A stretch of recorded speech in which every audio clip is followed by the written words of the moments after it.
Alright guys, as you probably already heard, the 2020 Supra is here. Question is it a worthy predecessor, or is it an epic fail bringing back a legendary name? Let's find out. The name Supra will ring fear into any competitor. It is a car that has pretty much been made famous by the Fast and Furious movies ever since Paul Walker drove the orange one. It's kind of argumentative to say it really launched the Supra's popularity, but it definitely helped. The 2JZ engine was indestructible. It could handle power beyond anyone's mindset. And now, 20 years later, we finally have another one. Question is it worthy of the name Supra? Because, let's face it, it has big shoes to fill. The 2020 Supra has a 3-liter inline-6 twin-turbo, 335 horsepower, 365 pound-feet of torque. It has a 50-50 weight distribution ratio, which makes it incredible for handling. It also has about a weight of 3,400 pounds. Now, this isn't all bad. Numbers so far sound good. Question is, why does it have BMW stamped all over it? What you may not know is this was a collaboration between Toyota and BMW. Problem being, there's more BMW than Toyota. The drivetrain, from engine, transmission, everything, is BMW. It is exactly what they have in the Z4. But the Z4 has 382 horsepower. And obviously they detuned it for the Supra. Not sure why, but obviously it can handle a lot more power. Everywhere you look, there's a BMW stamping. Even on the throttle body, it's stamped BMW. The gear selector is BMW. Everything is BMW. This reminds me of what Dodge and Mitsubishi did back in the 90s. Mitsubishi built the 3000 GT and the Eclipse. Dodge changed the bumpers, called one the Stealth, the other a Talon. It was the exact same car, still said Mitsubishi on it. Well, this is exactly the same thing. You're buying a Toyota Supra, but you pop the hood and you realize you actually own a BMW Z4. I'm not so sure this is a smart move for Toyota. I feel like this is a failed attempt to bring back a legendary name, and they're just trying to capitalize, well, on that name. And I don't feel like this is something they should have done. Had Toyota put more of their spin on this, it probably would be more successful. Yes, I feel like it's going to sell for the first couple years. Are the JDM enthusiasts going to buy it?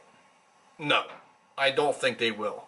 I could be proven wrong somewhere down the road, but I don't feel like the Japanese sports car enthusiast is going to buy this car. They look so similar. Look at the engine bays.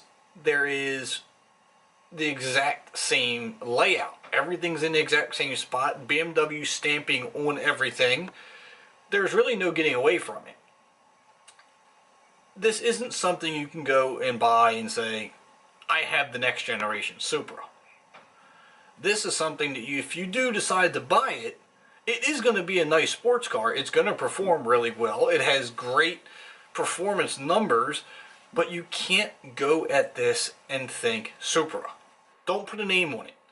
If you do that, you'll probably be very happy with it, because it really performs well. Just don't call it a Supra. This is a BMW who wants to be a Supra. There's a difference.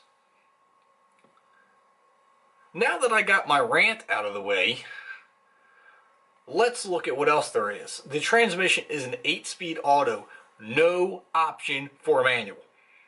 Another fail. Nobody who is a big fan of a Supra is going to buy a car with a Supra name that does not have a manual transmission. I don't see that happening. Another thing that I'm looking at is the price tag. $50,000 starting price. 335 horsepower is not a lot for $50,000. If you're looking at cars like the Mustang GT that has 460 horsepower at a starting base price at like $33,000, you're getting a lot more horsepower for the money. Granted, you're not going to get the handling unless you up that price, but even if you got a fully decked out Mustang with the magnetic ride, you're still under a $50,000 mark with equal, if not better, performance. So who's going to dish out $50,000 for a BMW who's impersonating a Supra? That is yet to be seen. So the question I have for you guys is this a Supra? Is this something you would buy? Do you think Toyota made a mistake by joining BMW in this? My opinion is yes. I want to know what your thoughts are, because this is